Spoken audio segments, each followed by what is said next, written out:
If I were the prince of darkness, I'd want to engulf the whole world in darkness, and I'd have a third of its real estate and 4/5 of its population, but I wouldn't be happy until I had seized the ripest apple on the tree. Thee. So I'd set about, however necessary, to take over the United States. I'd subvert the churches first. I'd begin with a campaign of whispers. With the wisdom of a serpent, I would whisper to you as I whispered to Eve, do as you please.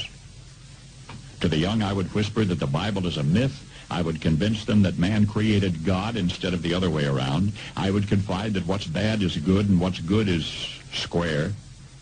And the old I would teach to pray after me, Our Father, which art in Washington.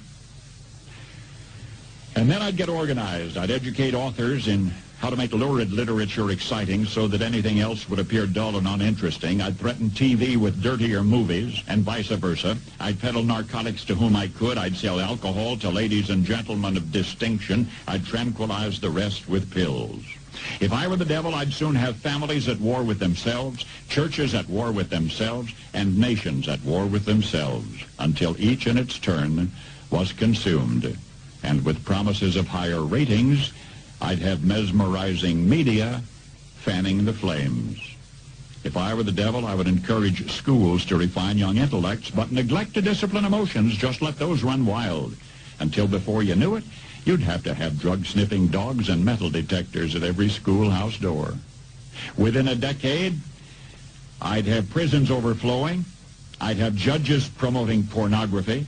Soon I could evict God from the courthouse, then from the schoolhouse, and then from the houses of Congress. And in his own churches, I would substitute psychology for religion and deify science. I would lure priests and pastors into misusing boys and girls and church money. If I were the devil, I'd make the symbol of Easter an egg and the symbol of Christmas a bottle. If I were the devil, I'd take from those who have and give to those who wanted until I had killed the incentive of the ambitious. And what'll you bet?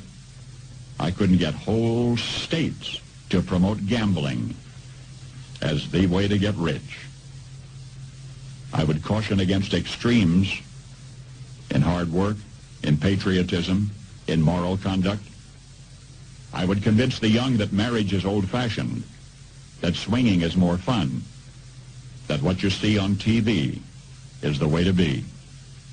And thus I could undress you in public, and I could lure you into bed with diseases for which there is no cure. In other words, if I were the devil, I'd just keep right on doing what he's doing.